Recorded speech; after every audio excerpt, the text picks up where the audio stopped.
Effectivement, un grand merci de pouvoir organiser ça à l'OIT, au monsieur le ministre Nicolas Schmitt, pour organiser ça avec toute son équipe, Nadine, monsieur Burkel et tout, pour faire de ce moment un moment clé autour du travail et de réfléchir au rôle qu'a le travail dans nos sociétés modernes et comment l'économie sociale peut accompagner ces changements qui sont en train de se dérouler. Parce qu'effectivement, on a la chance de vivre dans une époque formidable. On vit dans une époque absolument formidable, on s'en rend pas forcément compte, mais on est dans un moment absolument dingue de l'histoire où on va sans doute, peut-être nous ou peut-être nos enfants, vivre plus de 200 ans, 250 ans, comme le prédit chacun.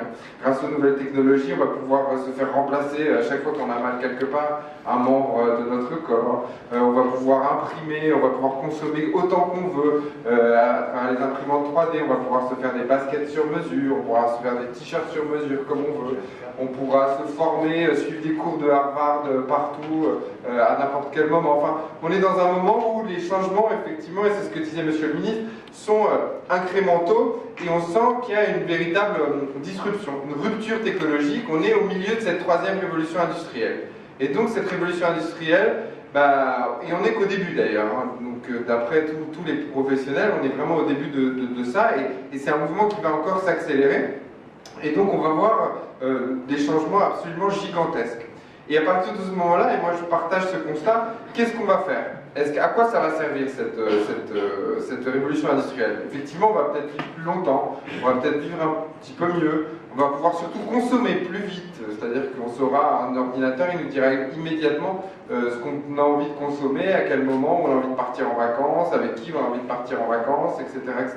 Donc, mais quel est le sens finalement de cette technologie et de cette avancée technologique? Quand on voit à l'heure actuelle, quand on voit les inégalités grandissantes qui se créent à travers la planète, dans chacun de nos pays, ces inégalités qui grandissent, quand on voit la pression qui existe sur les ressources naturelles, et on voit que, avec notamment la pression démographique, on ne va pas pouvoir continuer longtemps comme ça, et que si on continue encore 30 ou 40 ans comme ça, la Terre risque d'imploser. Alors après, certains nous proposent d'aller sur Mars. Effectivement, il y a des perspectives qui s'ouvrent, mais ça reste encore un peu flou et encore un petit peu compliqué. Et donc, à partir de là, quel est l'intérêt de ces technologies si elles ne sont pas utilisées pour répondre aux grandes problématiques sociales, sociétales, environnementales auxquelles on est confronté?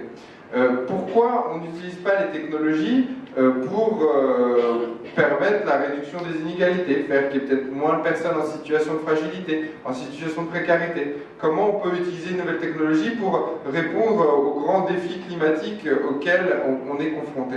Et bien c'est tout ça la réflexion qu'on doit avoir, une réflexion de fond qui fait qu'aujourd'hui on est plus intéressé, alors là en tant que Français notamment je peux vous le dire, par combien on va créer de licornes technologiques, donc ces grandes boîtes valorisées à plus d'1 milliard de dollars, plutôt que de réfléchir à comment on va utiliser ces outils pour répondre à nos grands enjeux.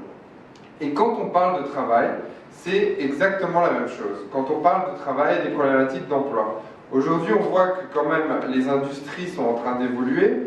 On voit par exemple que les GAFA, c'est-à-dire les grandes entreprises de la Silicon Valley, ces licornes, captent de plus en plus de richesses. Aujourd'hui, une ville comme San Francisco, si c'était un pays, serait la 20e pays en termes de PIB devant la Suisse. Donc on voit, parce que ces grandes entreprises technologiques captent beaucoup de richesses, et pour autant, ce qui est absolument sidérant quand on va là-bas et quand on réfléchit à tout ça, c'est qu'elles ne créent quasiment pas d'emplois. C'est-à-dire qu'elles arrivent à capter une grosse partie de la richesse, mais de l'autre côté, parfois, une entreprise comme Facebook, c'est quelques milliers d'emplois finalement pour une valorisation qui est extrêmement importante. C'est la même chose pour des Google, mais tous.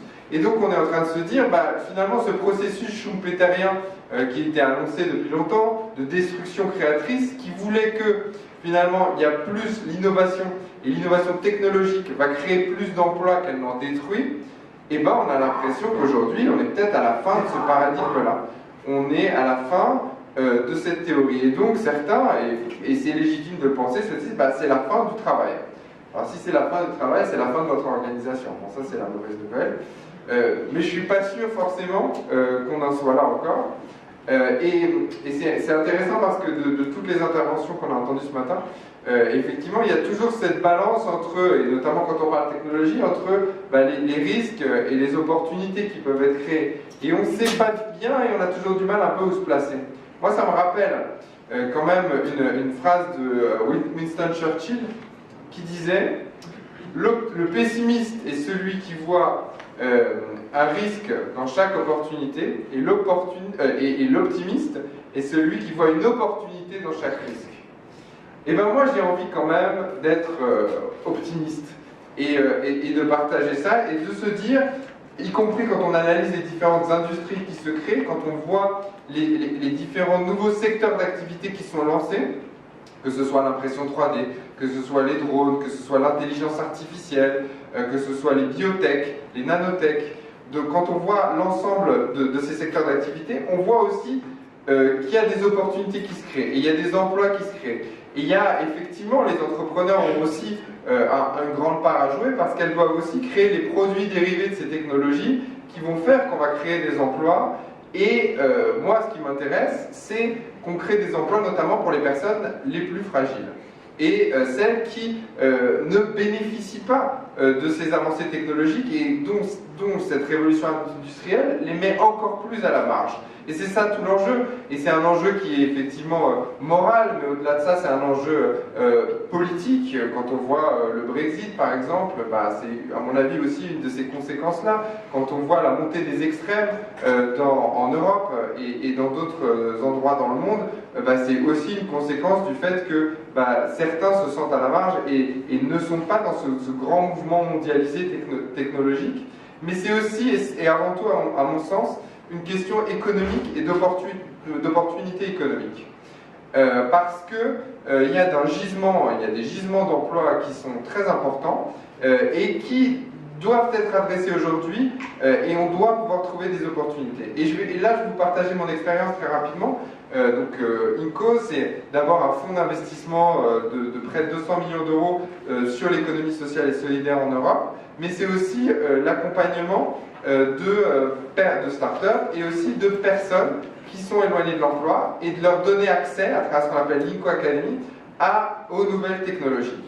Moi, celui qui m'a vraiment inspiré pour créer cette activité, parce qu'à la base on faisait de la finance et aujourd'hui on fait de la formation professionnelle, c'est un lanceur de javelot kényan. Je ne sais pas si vous le connaissez, qui s'appelle Julius, qui en fait et qui est champion du monde de lancer du javelot, qui est quand même pas rien, qui en fait a tout appris.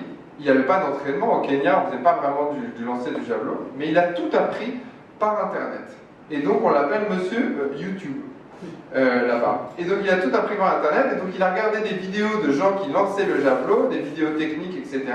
Et finalement, il s'est entraîné un peu tout seul dans son coin, et il a monté les échelons, il a réussi à gravir, et maintenant aujourd'hui il est champion du monde de lancer du javelot. Et là je me suis dit quand même, les technologies qu'on a, elles doivent être utilisées au service des personnes qui n'ont pas forcément accès à de la formation, qui n'ont pas forcément accès à toutes les ressources qu'on possède aujourd'hui, et notamment dans les pays développés, et notamment que possèdent les gens les plus aisés. Et donc on crée cette académie, on a fait plusieurs programmes, et par exemple on a développé un programme autour des métiers du drone dans la Silicon Valley. Et donc on s'est rendu compte que dans la Silicon Valley, il y avait énormément d'opportunités de pilotes de drones civils.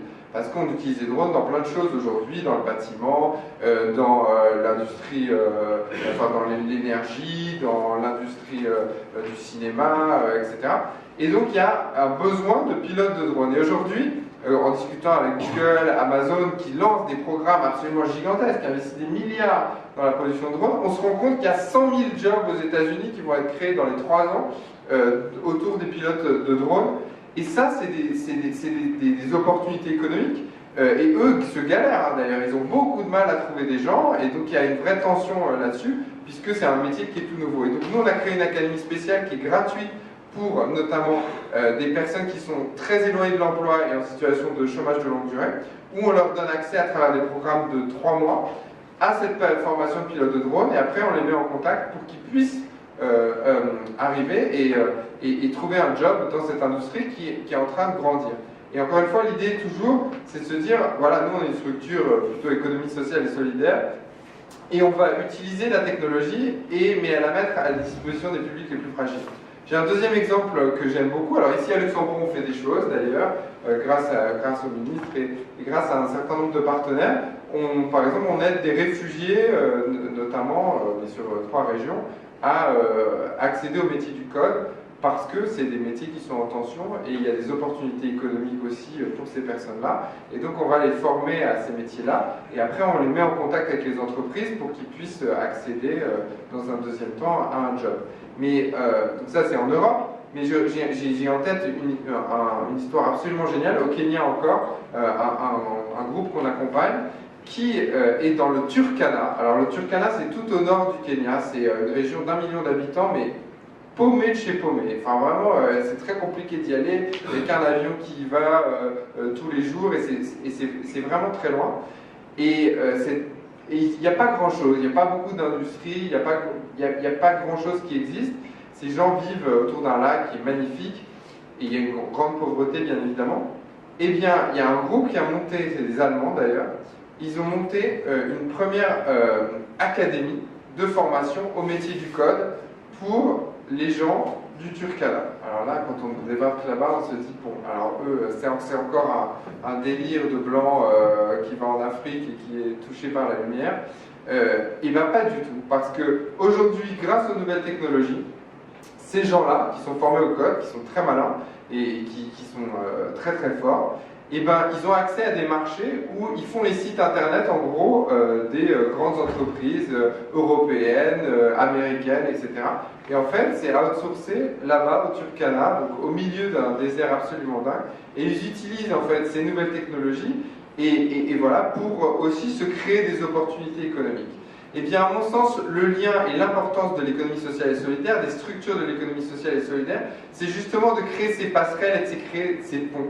L'économie sociale et les entrepreneurs sociaux, c'est avant tout des gens qui créent des ponts. Alors on crée des murs, nous on essaie de créer des ponts entre ceux qui ont envie de travailler, ceux qui ont de l'ambition, qui ont envie de faire des choses, qui ont envie d'avancer, mais qui n'ont pas nécessairement la boîte à outils nécessaire pour le faire, et donc les technologies et tout ce qui est et tout l'avancement technologique et de cette révolution industrielle. Et bien nous, notre rôle, c'est justement de faire ce lien entre les deux, c'est de créer des business, créer des entreprises qui utilisent à la fois la force, la motivation des publics, notamment les plus fragilisés, et la force des technologies. Et pour cela, je pense que la clé, et si je vais vous donner un axe peut-être de travail pour ces 4 jours, pour moi la clé absolue de tout ça, et pour répondre à ces grands enjeux, c'est la formation professionnelle.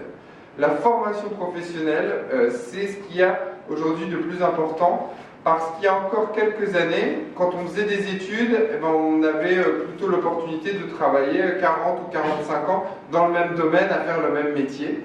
Eh bien, ce que nous apprend la révolution technologique, ce que nous apprend ces changements incrémentaux extrêmement importants, c'est avant tout que ça, c'est terminé. On ne peut plus commencer un métier en sortant de l'université ou en sortant de l'école professionnelle et faire le même métier pendant 40 ou 45 ans. Ça ne sera plus possible. Aujourd'hui, on va faire 4, 5, 6 métiers différents.